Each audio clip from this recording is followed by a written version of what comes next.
Şəkildəki yolun yalnız LM arası sürtünməlidir. K nöqtəsindən sərbəst buraxılan bir cisim N nöqtəsinə qədər çıxa bilir.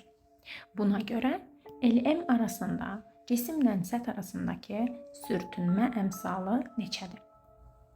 Gəlin cismin başlanğıcda enerjisini hesablayaq. Sürəti olmadığına görə və 0,0 olduğuna görə başlanğıcda kinetik enerjisi yoxdur. Sadəcə potensial enerjisi var. J də qalsın. H-ın yerinə yazaq 20. N nöqtəsinə baxaq.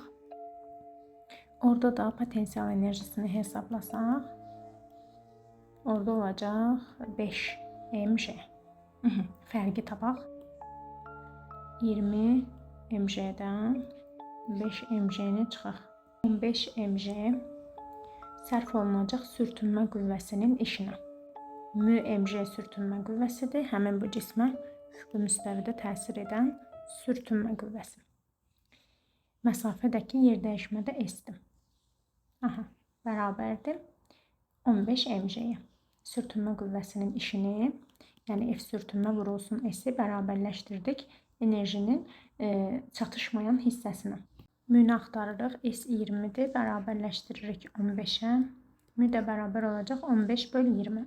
5-ə ixtisar eləsək 3 bölü 4 olacaqdır.